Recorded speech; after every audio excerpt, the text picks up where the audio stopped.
Nós estamos numa série de mensagens sobre a Igreja do Avivamento e estamos falando sobre perseveravam na doutrina.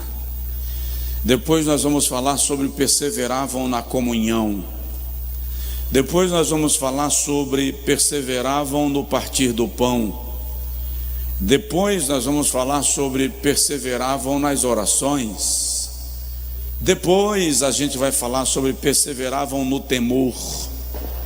Depois nós vamos começar a ver os milagres e prodígios acontecerem no nosso meio, a partir do momento que a gente pratica este princípio que a Igreja Apostólica praticou.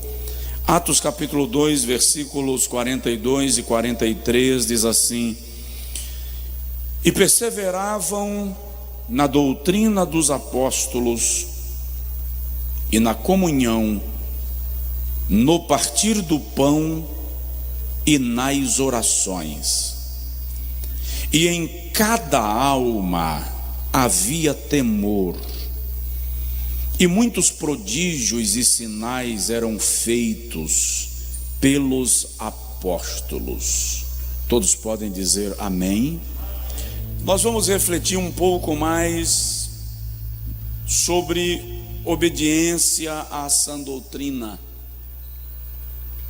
Desde algumas semanas atrás, eu comecei a falar sobre a Igreja do Avivamento,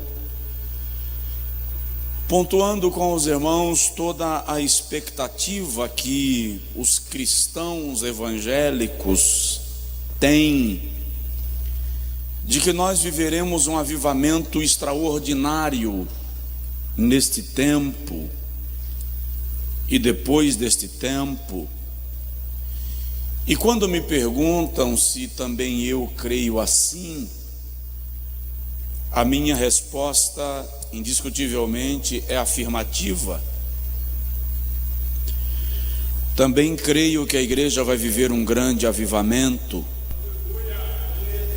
Eu vou repetir porque só dois ouviram, então eu também creio que a igreja vai viver um grande avivamento. Os que estão em casa podem dizer amém. Eu não ouço, mas é profético. Eu só não sei se esse avivamento vem no formato que a gente está criando como expectativa, mas ele vem. Eu creio em conversões em massa. Eu creio numa igreja que será mais envolvida com a oração. Eu creio em ministros mais leais ao propósito do reino, do evangelho e ao próprio ministério. Eu creio em crentes tomando conta das ruas e simplesmente orando sem precisar de uma convocação. O irmão parar o carro em algum lugar da avenida e começar a orar sem precisar ser convocado para isto. Eu creio num avivamento que levará a igreja a se preocupar mais com o necessitado e menos com o império pessoal. Eu creio num avivamento que nos dará mais ousadia na oração pelos enfermos. Eu creio em tudo isto. E estudando esse texto nas semanas anteriores, revendo, relendo, porque houve um período que eu ministrei sobre esse texto aqui, mas com outra mentalidade, com outra visão, com outra perspectiva. E sempre as pessoas me perguntaram, e eu sempre me perguntei também, por que nós não temos mais milagres como nos tempos da igreja primitiva, se Deus não mudou? E Deus não muda. O que falta? Aí alguém me diz, falta fé. E eu não concordo com esta resposta, porque não falta fé. Quantas pessoas aqui creem que Deus cura o enfermo de qualquer enfermidade? Ele pode fazê-lo. Levanta a mão. Não é falta de fé. Falta oração. Não, não falta oração. É possível que alguns de nós quase nem orem. Mas eu conheço pessoas que oram e levam muito a sério a vida de oração. Que oram muito. Eu conheço algumas pessoas que têm uma vida de oração tão constante, tão disciplinada, que eu chego a pensar que existe um ministério de oração exclusivo. Alguém que foi chamado e apaixonado por Deus, marcado por Deus para orar. E entendo que a igreja precisa começar a levar a sério aqueles que são intercessores disciplinados na casa do Senhor. Então não é falta de oração. E quando reli esse texto para iniciar esta série de reflexões aqui com os irmãos, eu me deparei com o versículo 43. O versículo 43 diz que o Senhor fazia muitos sinais e muitos prodígios pelos apóstolos. Se nós formos ao capítulo 5, vamos observar que milagres na igreja apostólica eram tão normais que eles colocavam os enfermos na calçada para que a sombra de Pedro os cobrisse. Em Atos 19, a gente vê outra vez, milagres eram tão normais para eles, que Paulo não pode ir orar pelo enfermo e manda o próprio lenço, manda o avental, e o enfermo era curado. Então, por que nós vivemos uma escassez de milagres e prodígios na igreja do nosso tempo? Lendo este versículo, o Espírito Santo me trouxe uma resposta. Olha o que o versículo diz: e perseveravam na doutrina dos apóstolos, e na comunhão, e no partir do pão, e nas orações, e em cada alma havia temor, e muitos prodígios e sinais se faziam por meio dos apóstolos. Antes dos sinais e dos prodígios, eles perseveravam na doutrina, na comunhão, no partir do pão, nas orações e no temor. Nós queremos os milagres sem a obediência à doutrina, sem a comunhão, sem o partir do pão, sem as orações e sem o temor. Nós queremos o milagre de qualquer jeito. Nós queremos o milagre ao nosso modo. E aquela igreja vivia milagres como consequências da sua postura de perseverança. É isto que nós precisamos aprender. E nas 2 primeiras semanas eu ministrei aqui sobre posicionamento radical, porque a ideia de perseverar, eu fui pesquisar, bisbilhotar e folhear. Perseverar aqui é não abrir mão, não negociar, não flexibilizar naquilo que se diz respeito ao que foi aprendido do ensino do Senhor Jesus. O posicionamento daqueles irmãos em relação à doutrina era radical. É isso aqui que eu vou viver para a minha vida, é isso aqui que eu vou aplicar na minha vida. Tão radical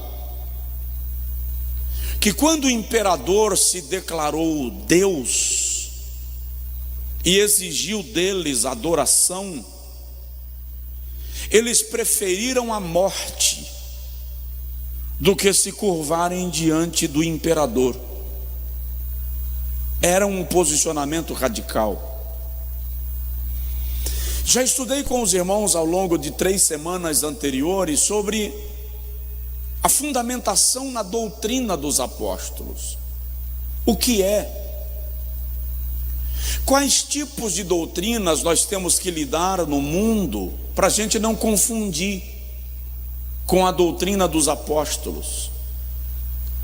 E estudamos sobre a obrigação, o dever que os líderes têm de pregar essa doutrina, porque para a igreja perseverar nela, é preciso que aqueles que ministram a palavra se sintam comprometidos com essa sã doutrina, a ponto de pregá-la e experienciá-la em sua própria vida.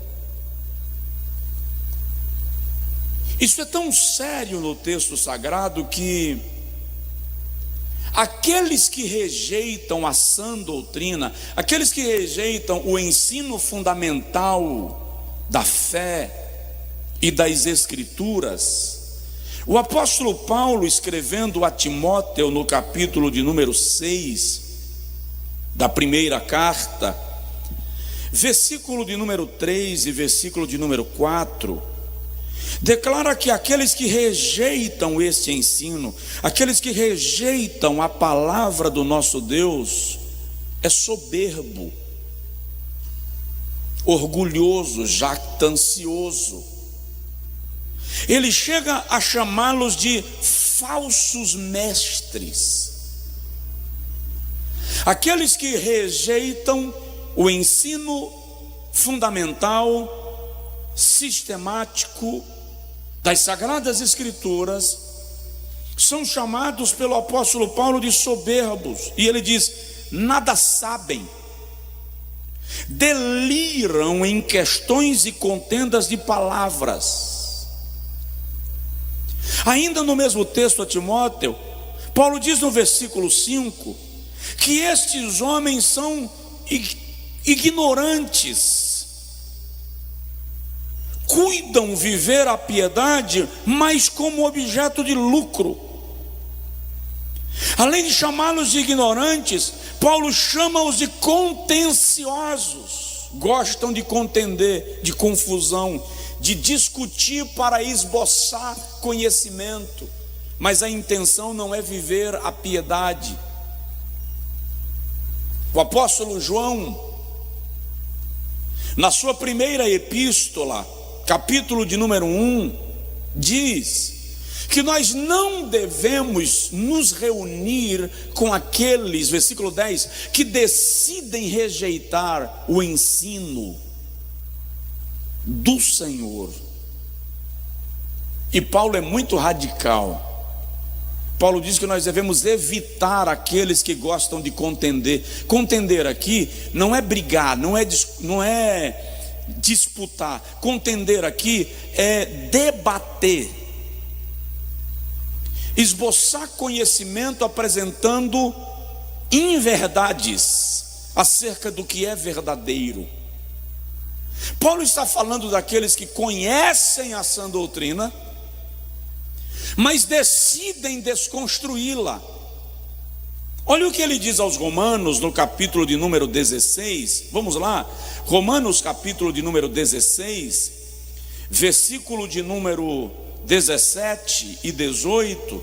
Paulo diz assim: rogo-vos, irmãos, que noteis os que promovem dissensões e escândalos contra a doutrina que aprendestes, e desviai-vos deles, porque os tais não servem a Cristo nosso Senhor, mas ao seu próprio ventre, e com palavras suaves e lisonjas enganam os corações dos inocentes, daqueles que não sabem discernir a verdade, daqueles que não têm conhecimento para discernirem o ensino da verdade.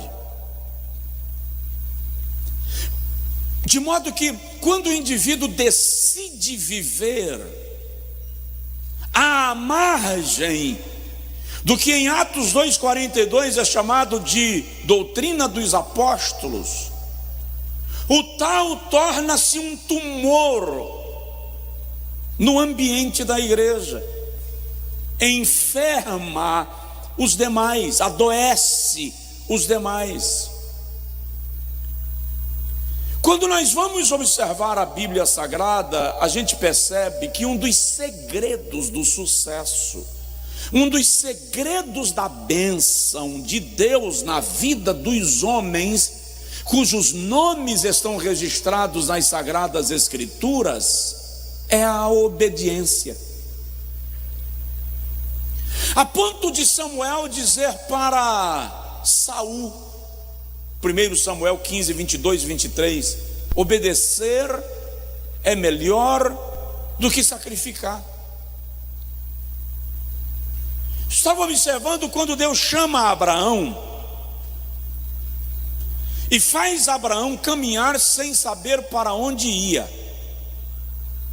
Olha que negócio. Deus faz Abraão caminhar sem saber para onde ia, sem conhecer o seu destino. Hoje, quando você vai viajar, você acessa a internet até para saber como está o trânsito. Abraão sai sem saber para onde vai, e lá na frente, a gente fala sempre do sacrifício de Abraão em Gênesis 22, e sem dúvida esse sacrifício ganha poder, presença, vulto na história, porque ele simboliza o sacrifício de Cristo, é a entrega do próprio Filho no altar, e isso não pode ser subestimado, diminuído, isso é extraordinário. Mas antes disso tem um outro sacrifício que Deus ordena a Abraão, e que não era só para Abraão, era para todo homem que nascesse da sua descendência, e todo escravo que habitasse na sua casa. A prática da circuncisão era para novos e velhos. A partir da aliança que Deus faz com Abraão, mesmo os idosos da sua casa precisariam se circuncidar. Quando a família de Siquém faz uma aliança com a família de Abraão, já na dinastia, já na geração de Jacó, para que Diná se casasse com Siquém, toda a nação de Siquém teve que se circuncidar. E isso não era um processo simples, era um processo doloroso, inflamatório, febril. E se eles quisessem aliança com Deus, teriam que se submeter. Diga comigo, uma aliança com Deus tem regras. E eu estava dando uma lida, o Senhor diz assim: olha, Abraão, os recém-nascidos serão circuncidados no 8º dia. Circuncida logo assim que nascer, no 8º dia. Por que não no primeiro? Por que a parteira não fazia logo a circuncisão? Porque o organismo, e olha só, é incrível, Abraão não sabia disso. Isso é uma descoberta da ciência moderna. O organismo humano produz uma vitamina chamada vitamina K, que é altamente coagulante. Só que nos 3 primeiros dias de nascido, a vitamina K ainda não foi produzida no organismo em quantidade suficiente para evitar uma hemorragia. Ela está em níveis abaixo de 30%. No 4º, 5º e 6º dia, ela chega a níveis de 100%. Mas no 7º dia, a vitamina K alcança um pico de 110% de aumento. Por que Deus manda fazer a circuncisão no 8º dia? Porque no 8º dia o organismo tinha vitamina K de sobra para fazer um procedimento como este e a criança não entrar num processo hemorrágico. Também é no 8º dia que o organismo produz uma vitamina chamada protombina, responsável por liberar por meio do sangue substâncias que reduz a possibilidade de infecção, de inflamação.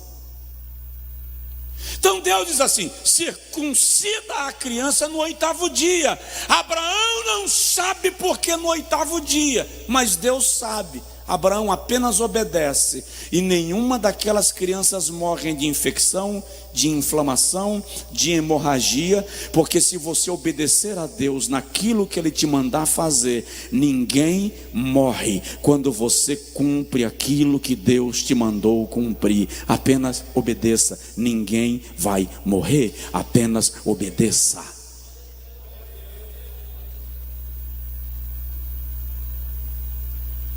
Abraão e sua descendência foi abençoada pela obediência. O incrível é quando Deus te manda fazer algo, como é o caso de Abraão, e você não sabe por que Deus está mandando. Porque não seria mais prático? A parteira já está aqui, faz logo. A criança já está chorando mesmo, faz logo. Mas Jeová estabeleceu o dia, porque Ele conhece o dia, a hora, o momento, porque Ele conhece você, Ele conhece teu organismo, Ele conhece a tua estrutura. Eu acho lindo quando Davi diz no Salmo 104, o Senhor conhece a nossa estrutura e se lembra que nós somos pó. Um outro camarada que foi abençoado pela obediência foi José. José é tão abençoado por meio da obediência que ele sai do poço onde seus irmãos o lançaram para ser escravo. Tá, pastor, qual é a vantagem mesmo de sair? Qual é a promoção de sair do poço para ir para o mercado de escravos? No poço você estava sentenciado à morte. Ir para o mercado de escravos já garantiu que você vai ficar vivo. Já deu um passo. Os irmãos de José pensavam que estavam desterrando José para nunca mais vê-lo. Mas aquilo que para os teus inimigos é caminho de derrota, no plano de Deus é caminho de promoção. Deus está te levando para o lugar que Ele pretende te colocar. Você não está vendo, você não está enxergando, é tudo trágico. Eu estou sendo vendido como mercadoria pelos meus próprios irmãos, estou sendo levado para uma terra distante onde eu não conheço nada e ninguém. A língua era outra, o idioma era outro. José chega no mercado e é comercializado, mas agora outro passo no degrau. Ele não é mais uma mercadoria no mercado de escravos. Agora ele é servo do chefe do exército do faraó. Parece que não, mas José está galgando degraus. Na casa de Potifar, a mão de Deus está sobre ele de tal modo que Potifar percebe que tudo que José coloca, a mão prospera. Porque quando Deus te abençoa, Ele faz aqueles que precisam ver a bênção dele sobre a tua vida. Eles começam a perceber. Potifar chama José e diz assim: quer saber? Eu já vi que onde você coloca a mão cresce, onde você coloca a mão aumenta, onde você coloca a mão dá certo. Então eu vou te colocar como gerente de todos os meus negócios. Subiu. Só que José tem um problema. A mulher de Potifar resolve seduzir José. José rejeita, mas é acusado e jogado na prisão. Pronto, voltou para estaca zero. Potifar nunca apresentaria José a Faraó.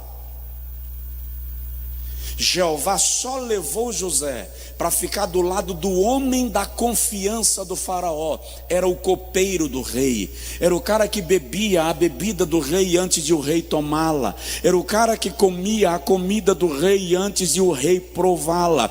Deus tirou José da casa de Potifar para colocá-lo perto do homem que o apresentaria a Faraó.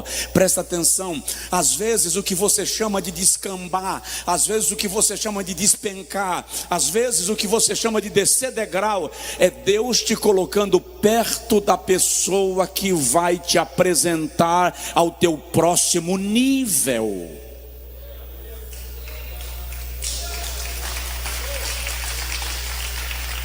Você só não está entendendo. E presta atenção, quando Deus está trabalhando, você não tem que entender, você só tem que deixar o Espírito te levar. Um outro homem abençoado pela obediência foi Davi. Segundo Samuel capítulo 5. Davi é o único rei de Israel que é ungido 3 vezes. Ungido quando era menino, depois ungido para ser rei sobre as 2 tribos de Benjamim e de Judá, em Hebrom, depois ungido a 3ª vez para ser rei sobre todo Israel. Quando ele é ungido a 3ª vez, a Bíblia diz que os filisteus subiram contra ele para prendê-lo. Eu gosto desse texto, e tem uns detalhes desse texto que são muito extraordinários. Os filisteus subiram para prendê-lo. Está escrito assim: os filisteus subiram para prendê-lo. Davi então desceu à fortaleza e orou. Desceu como? A fortaleza dos reis da terra era subindo, a de Davi era descendo, era na caverna de Adulão. Ele ora e o Senhor diz assim: vai, luta contra os filisteus e eu vou te dar vitória. Davi obedeceu, foi, lutou, venceu e trouxe os despojos. A Bíblia diz que 1 ano depois os filisteus se reuniram todos. Na primeira vez diz que os filisteus subiram, agora diz que subiram todos. Na primeira vez a Bíblia diz que eles vieram para prendê-lo. Na segunda vez diz que vieram para matá-lo. Na primeira vez diz que Davi desceu à fortaleza e orou. Na segunda vez diz que ele desceu à fortaleza e chorou. Mudou o nível do problema, mudou o nível da postura. E o Senhor diz a Davi: agora você não vai lutar, agora você foge. Irmão, olha bem para mim. Sabe o que significa dizer a Davi: foge? Eu não fugia de filisteu nem quando eu era menino, pastor de ovelhas. Eu não fugia de filisteu nem quando eu estava fugindo de Saul. Agora que eu sou o rei, que eu tenho todo o exército de Israel sob meu comando, o Senhor me manda fugir. Foge, vaza, perna para que te quero. É só ler o texto. Foge e te esconde. E Davi foge e se esconde. E eu não sei quantos dias passaram, mas acho lindo quando Jeová diz assim: Davi, quando você ouvir o mover da copa das amoreiras, e não é um movimento qualquer, a copa das amoreiras vai mexer em ritmo de exército em marcha. Quando a copa das amoreiras começarem a marchar, levanta e vai à peleja, porque eu já fui na tua frente para te dar vitória contra os filisteus. E quer saber? Você vai encontrar os filisteus dando trabalho a Davi esses anos todos, mas depois disso aqui, os filisteus nunca mais voltaram. para atacar Davi, porque quando você vence, o inimigo se reorganiza e vem de novo. Mas quando Jeová vence por você, é cabal, é terminal, é definitivo, é de uma vez por todas, porque ele tem o controle de tudo e de todos. Então, obedece. Vamos lá. Moisés, abençoado pela obediência. De modo que Deuteronômio, capítulo 32, versículo 30 a 35, você vai encontrar Moisés recebendo de Deus a aprovação do seu ministério, porque obedeceu. Agora, se eu serei abençoado pela obediência, e se a Bíblia diz que eles perseveravam na doutrina, o que a doutrina representa para que eu seja abençoado? Pelo simples fato de cumpri-la. Irmão, o que eu e você precisamos começar entendendo é o seguinte: não é ritual, é doutrina, não é legalismo, é fundamentação da nossa fé.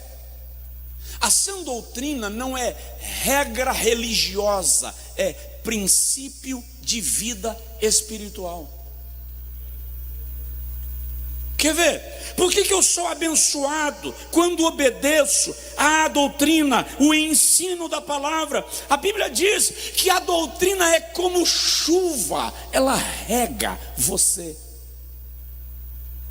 O ensino da palavra rega a tua alma. Irmãos, o ensino da Bíblia é tão importante que a Bíblia garante, eu vou lhe provar daqui a pouquinho, que se houver um ensino bíblico sério e sistemático, até as estações são reguladas. Joel capítulo 2, versículo 21 a 23, o Senhor diz assim: e eu vos enviarei ensinador de justiça, e com ele a chuva a seu tempo, a temporã e a serôdia. A chuva temporã era do mês de fevereiro, era a chuva que regava a terra para o plantio. A chuva serôdia era a chuva de outono, preparava a lavoura para a colheita. Aí o Senhor diz assim: eu vou mandar o ensinador, e quando eu mandar o ensinador, eu trago com ele a chuva que regula o tempo e a estação. Aí o Senhor diz: e as eiras se encherão de trigo, e os lagares transbordarão de mosto e de azeite, e eu vos restituirei o tempo que foi consumido pela crise. Quando há ensino de justiça, ensino equilibrado, as estações são reguladas, a restauração e a restituição acontecem, e o tempo que parece perdido, Jeová faz a contagem se organizar e tudo volta para o seu lugar.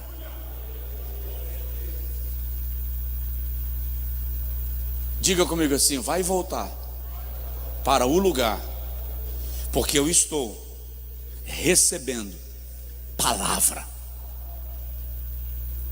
Olha Deuteronômio 32, versículo 2: goteje a minha doutrina como a chuva, destile o meu dito como orvalho, como chuvisco sobre a erva e como gotas d'água sobre a relva. A doutrina, o ensino da palavra é para ser como chuva de inverno, constante, fina, sem barulho, sem trovão, sem relâmpago, mas constante. É ela. Se você já morou na roça, se já dormiu na roça, você sabe o que significa uma noite de chuva na roça. Você ouve a água caindo na bica, da bica ela despeja no reservatório. A chuva de trovoada tem um turbilhão de trovões, de relâmpagos.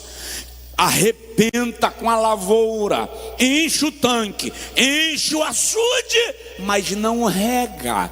A doutrina, o ensino de Deus é como a chuva de inverno regando a tua vida, fortalecendo a tua fé. É lamentável que eu viva numa geração, talvez eu tenha inclusive nascido na geração errada, mas eu vivo numa geração que gosta de oba-oba, de blá blá blá, de pregaçãozinha para agora, que o resultado seja agora, que a coisa seja para agora. Oh, aleluia, que coisa linda, o culto da minha vida. O que vale é a foto, o que vale é o riso, o que vale é a postagem e a curtida. Mas aqueles que querem crescer na graça não estão se importando muito com o resultado imediato, porque o que faz efeito é aquilo que vai continuar germinando dentro da minha alma e provocando uma mudança contínua na minha existência.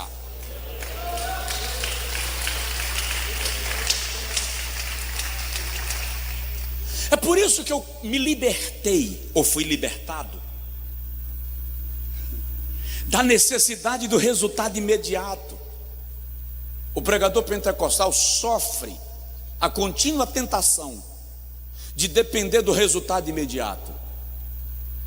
Ele precisa da resposta na hora, ele precisa da reação na hora, do batismo no Espírito Santo na hora, do povo caído no chão na hora, ele precisa do povo aplaudindo na hora. Mas nós precisamos aprender que o na hora não é o que define. O que define é o que vem a partir daí. É a mudança que se gera depois.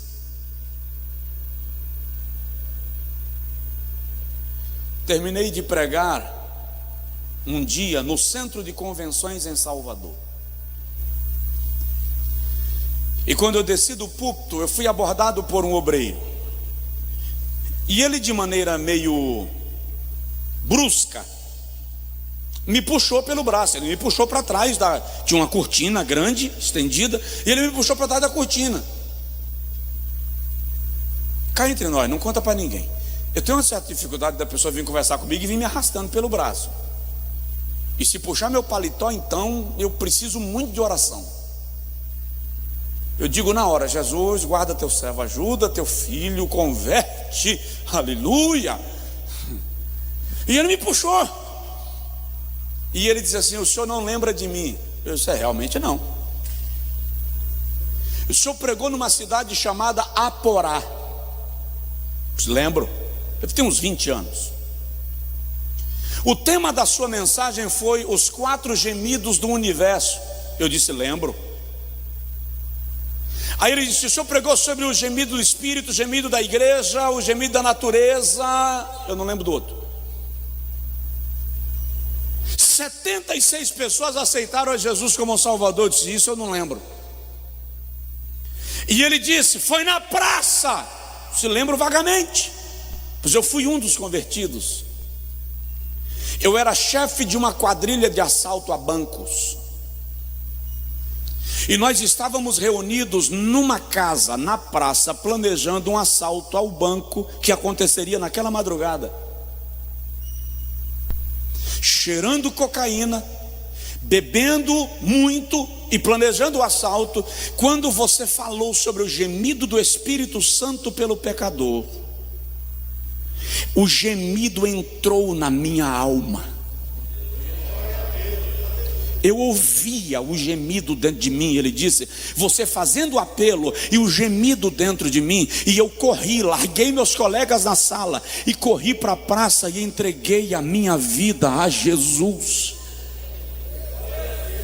Só que a polícia já estava acompanhando aquela quadrilha. Aí ele disse: e naquela noite eu fui seguido e fui alvejado com X tiros, não lembro mais a quantidade. Fui levado para o hospital e fiquei na UTI. Aí ele arrancou a roupa e mostrou as marcas dos projéteis de tiro no corpo, e disse: da UTI eu saí para a cadeia, na cadeia eu permaneci firme na fé em Cristo Jesus, cumpri pena, hoje eu estou sob condicional, mas eu sou presbítero na minha igreja, e dirijo os cultos na penitenciária onde eu fiquei preso. Ou seja, a doutrina que goteja como a chuva vai gerar resultados de longo prazo. As circunstâncias vão mudar, mas a palavra vai permanecer gerando vida em alguém.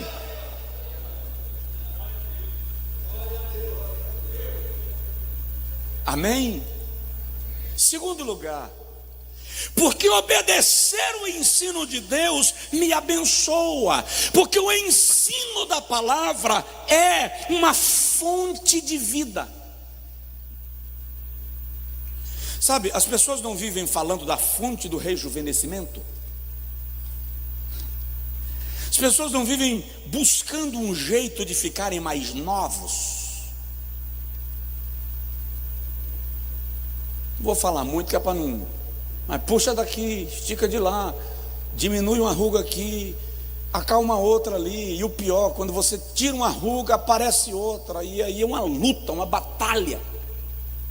Obedecer à palavra de Deus é fonte de vida. Provérbios capítulo de número 13, versículo de número 14 diz assim: o ensino do sábio é uma fonte de vida para te desviar dos laços de morte. Versículo 20: quem anda com os sábios será sábio, mas o companheiro de idiotas sofrerá aflição. Idiota não está escrito aqui não, tá? Está escrito tolo, mas a tradução literal para tolo é idiota.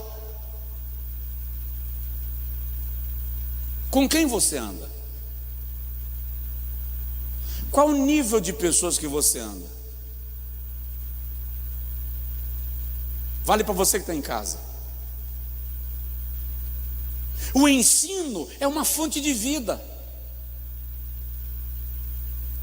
Quantas vezes somos desviados do plano de Deus, da vida que o Senhor nos garante, porque decidimos caminhar à margem do ensino do Senhor.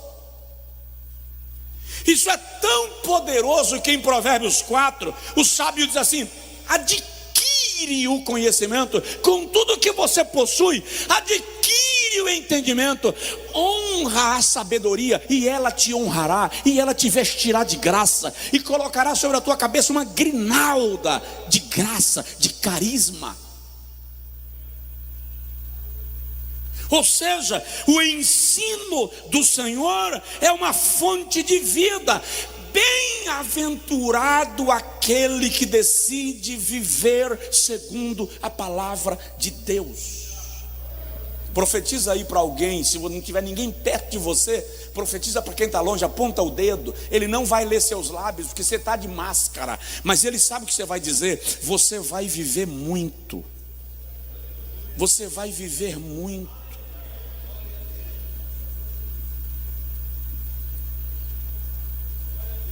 Queria que a sogra de vocês tudinho tivesse aí do lado. Quero para vocês olhar para ela e dizer assim: a senhora vai viver muito. Estou só quebrando um pouquinho aqui do... Mas o ensino é uma fonte de vida. O aprendizado do Senhor é uma fonte de vida. A orientação da palavra prolonga a vida. Terceiro, o ensino da palavra, o permanecer na doutrina, te fará mais sábio. Te fará mais sábio. Presta atenção, eu não estou falando de conhecimento.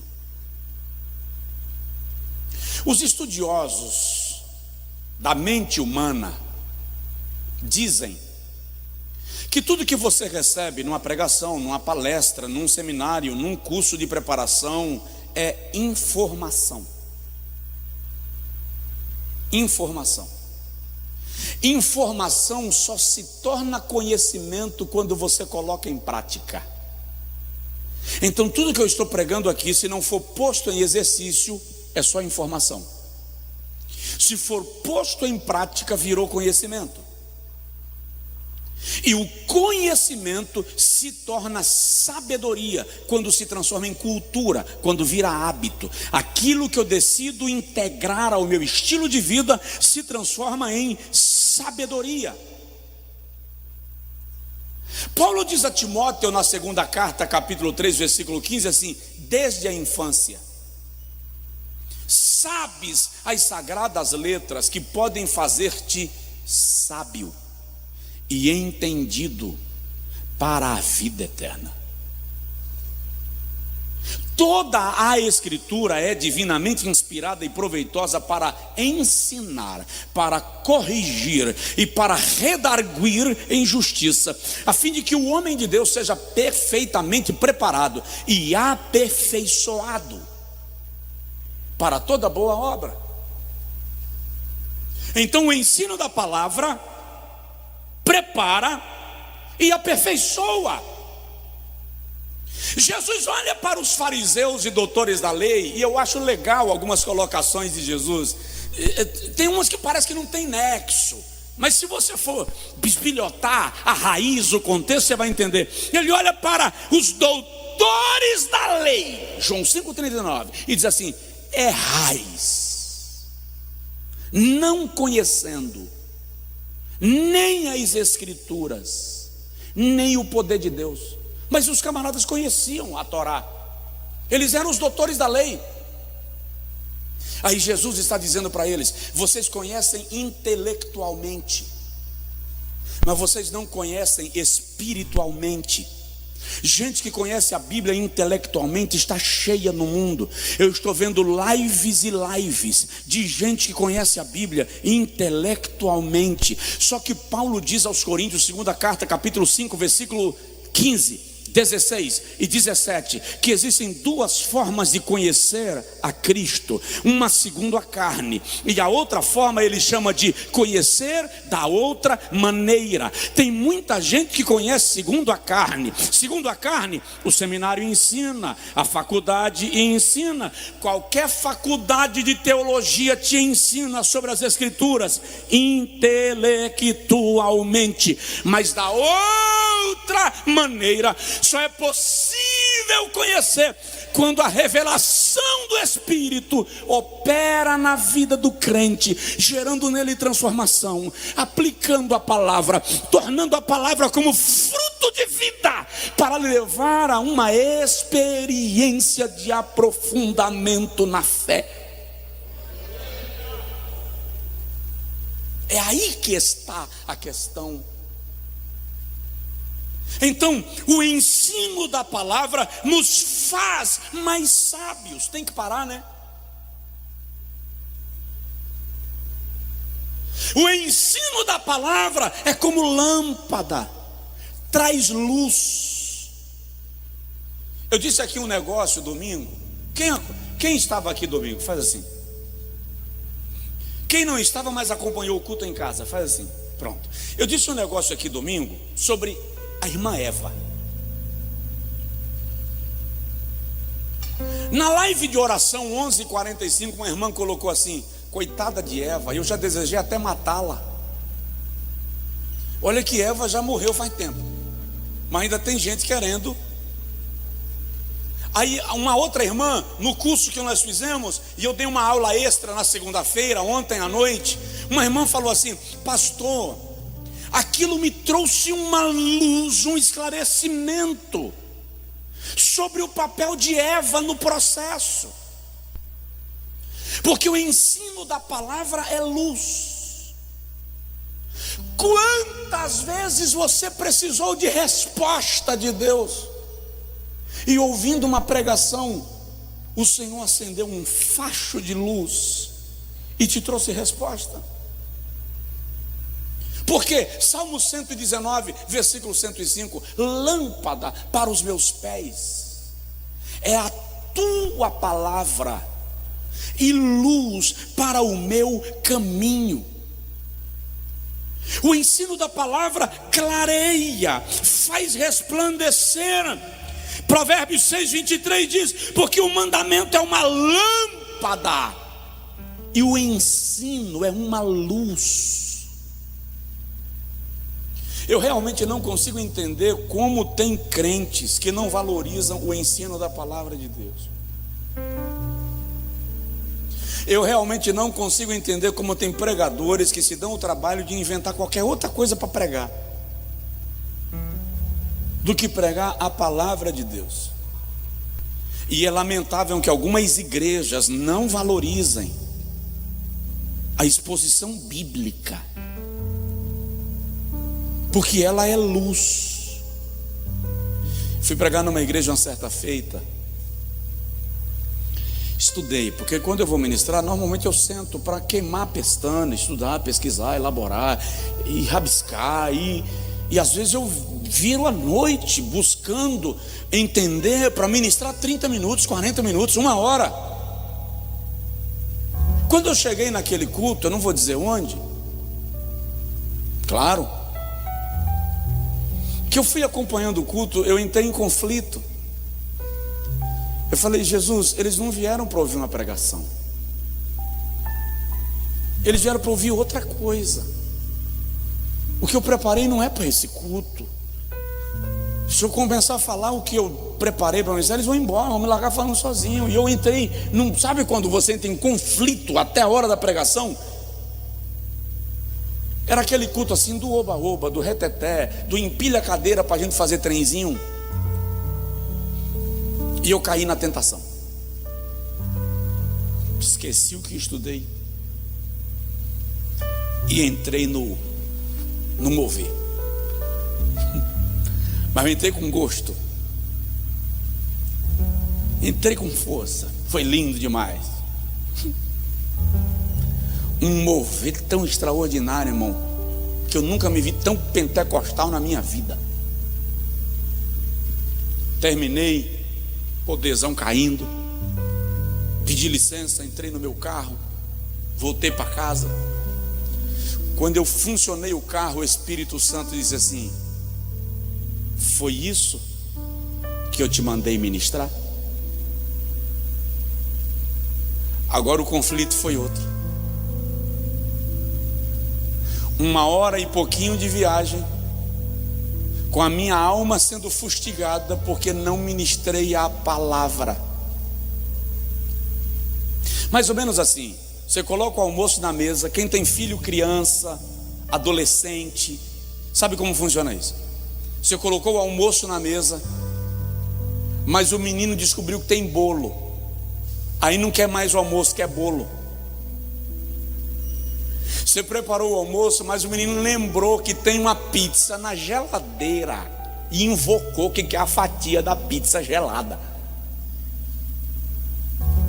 Aí, em vez de dar o almoço, você dá para ele a pizza. Aquele hambúrguer que já está esturricando, porque tem 3 dias na geladeira, que pediu e ninguém quer comer.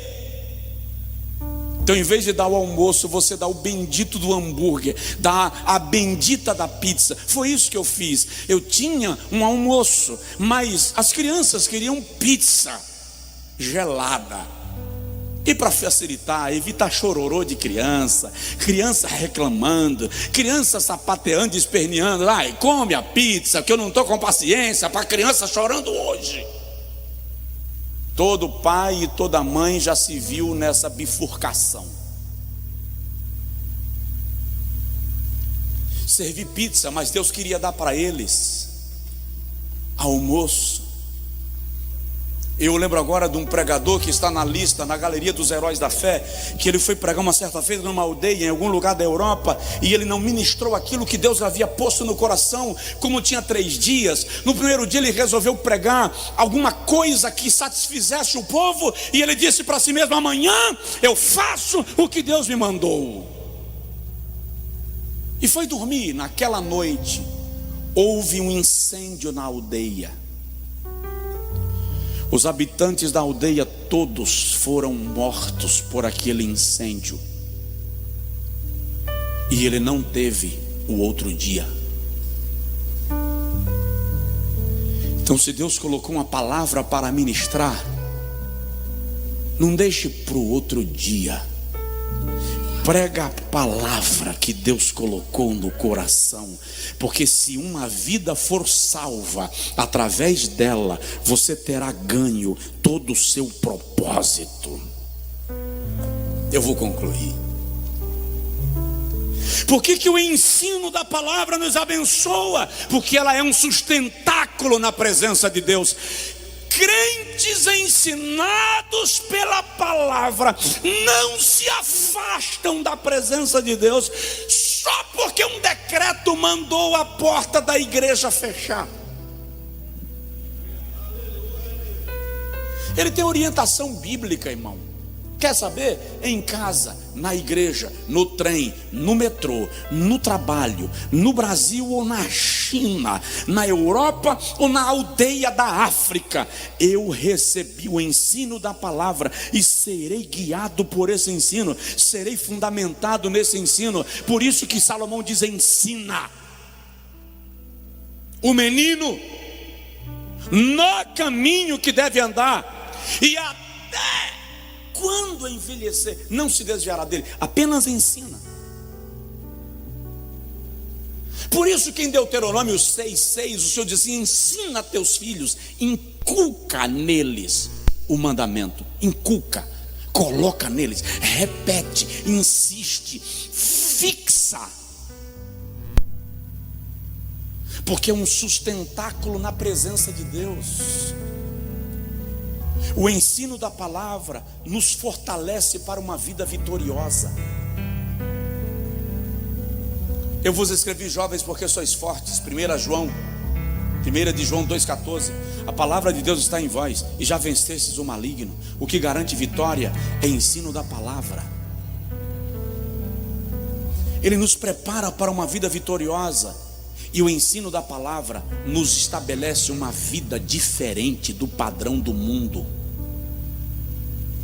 Quando somos ensinados pela palavra, nós temos identidade.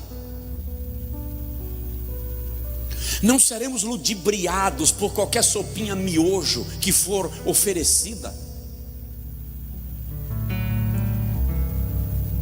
Quem sabe onde tem almoço não fica atrás de pipoca doce na hora do almoço, porque sabe onde está a mesa.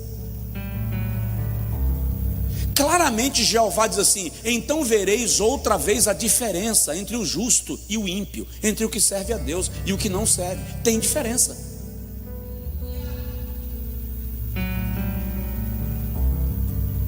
E essa diferença é estabelecida pela identidade cristã que a palavra de Deus, que o ensino da palavra gera em nós. Ela nos torna diferentes do padrão do mundo e nos leva para um padrão de Cristo. Perseverar é permanecer naquilo que aprendeu. Não se deixar influenciar por qualquer vendaval.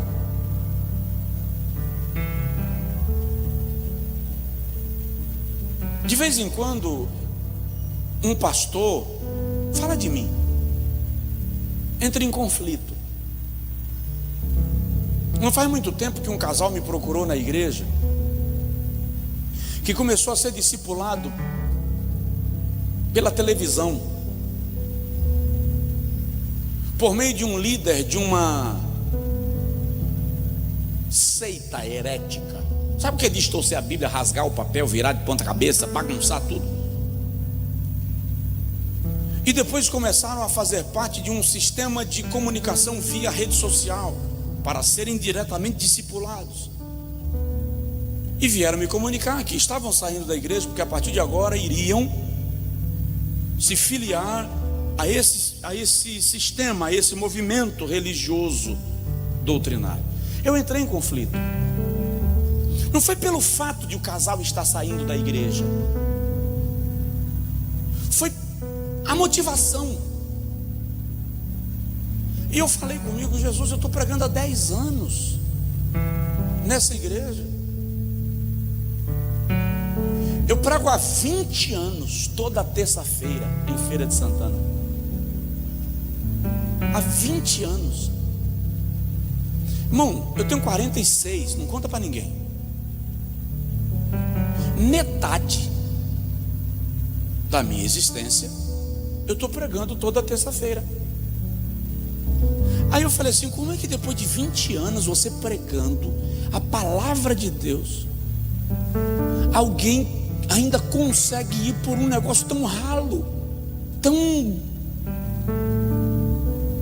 Eu saí num conflito tão grande que eu falei: Deus, não vale a pena, eu estou perdendo o tempo, não está servindo de nada, ou o método está errado.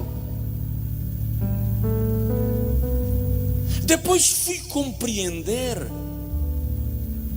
que é normal o joio ser lançado no meio do trigo.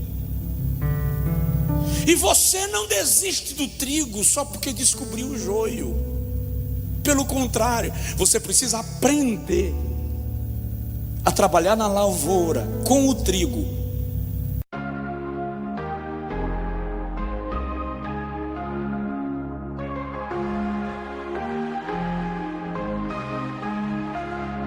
In the silence, I hear your voice.